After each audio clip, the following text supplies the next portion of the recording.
Hello guys, আমার নাম নওশিন তাসনিম আর তোমরা দেখছো নওশিন ক্রিয়েশনকে। তো আজকে আমি একটা গেঞ্জি নিয়ে চলে আসছি, দেখতে পাচ্ছিস। তো আমি এটাতেই রং করব। সো আমার বাবা এটা অনেক দিন আগে আমাকে এই গেঞ্জিটা দিচ্ছিল, বাট আমি কালার করতে চাচ্ছিলাম না, কারণ যে এটার ফেব্রিকটা এরকম মানে অনেক ভালো কোয়ালিটির, অ্যান্ড এটার উপর যদি আমি রং করি তাহলে আমার রং অনেক খরচ হবে। তার জন্য আমি এক ফোঁটা মানে খুব মোটা ছিল, সো আমি একটু ইউজ করতে চাচ্ছিলাম না। কিন্তু শেষ পর্যন্ত বাবার অনেক কথাতে মানে বাবা এখানে রং করাতে চাইছিল, কারণ যে মানে আমাদের দাদি বাড়ির যে ডাব হয় না, ডাব তো তোমরা সবাই চেনো।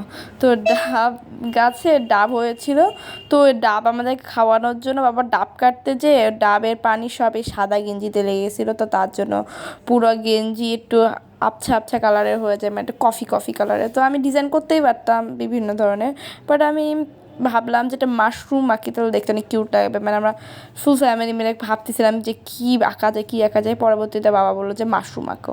তো ওই চিন্তাতেই আমি ভাবলাম যে মাশরুম আঁকি। তো আমি প্রথমে এখানে হলো যেই জায়গাটাতে দাগ হয়েছে, তো সেই জায়গাটাতে আমি ভালো করে বোঝা না যায়, ওই জায়গাগুলোতে প্রথমে স্কেচ করে নেওয়া পেন্সিল দিয়ে, যেন কিছুই বোঝা না যায়।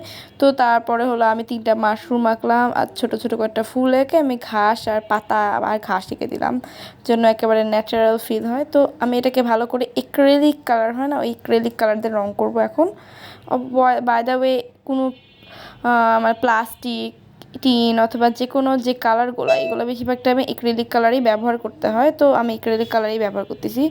আমার যে এত রং লাগছে এটাতে রং করতে, আমি কি বলবো, মানে অনেক কঠিনও ছিল, কারণ যে এক রং আমাকে বারবার ঘুষে ঘুষে মানে লাগাতে হচ্ছিলো, এবং প্রচুর পরিমাণে রং লাগতেছিলো, এবং পানিও প্রয়োজন ছিল। আমি জেসও লাগাইছি একটু করে, যেন একটু ইজিলি হয়।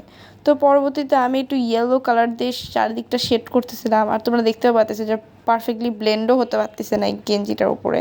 তো তাও আমি চেষ্টা করতেছিলাম। তো আমি নিচে হলো একটু কার্ডবোর্ড ব্যবহার করছিলাম, যেন আমি ওই মানে গেঞ্জির যদি আরেক পাশ আছে তো ওই পাশটাতে যেন কালার না হয়ে যায়। তো আমি কার্ডবোর্ড নিয়ে নিয়েছিলাম, তোমরা যে কোনো কার্ডবোর্ডই নিতে পারো তোমাদের ইচ্ছা মতো। না কার্ডবোর্ড নিলে ওই পাশে যে রং লেগে যাবে, তো তখন অনেক মেসি হয়ে যাবে। তো এই পাশে শুধু রং থাকানোর জন্য মূলত। তো এই রংটা তোমরা যদি ধোও তাহলেও উঠবে না, টেনশন নাই।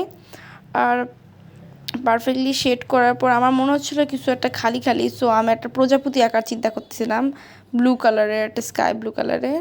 কিন্তু তার আগে আমি ভাবলাম যে কয়েকটা করে ফেলি, মাশরুমের যে হয়তো হোয়াইট হোয়াইট ডট হয় না। তো প্রথমে আমি ছোটো ছোটো দিয়েছিলাম, পরে আমার বোন বলতেছিলো নাকি ওটা দেখতে অনেক বাজে লাগতেছে, পরে আমি একটু বড়ো সাইজের করি, তখন বলতেছে অনেক বেশি ভালো লাগতেছে নাকি। পরে আমি ব্লু কালার প্রজাপতিটা এঁকেই ফেলি, ভাবলাম যে আঁকলে বেশি ভালো লাগবে। তো ভালো করে শেড টেড করে রেখে, তো নিচেরটুকু ফাঁকা ফাঁকা লাগতেছিলো বলে আমি একটু মাটিটা টেকে নিই। তো তার উপর দিয়ে আমি এখন বর্ডার করে দিচ্ছি, যেন দেখতে আরও বেশি সুন্দর লাগে আউটলুকটা। এইটা আমার ফাইনাল রেজাল্ট। Okay bye. অবশ্যই লাইক, সাবস্ক্রাইব, কমেন্ট করতে ভুলো না।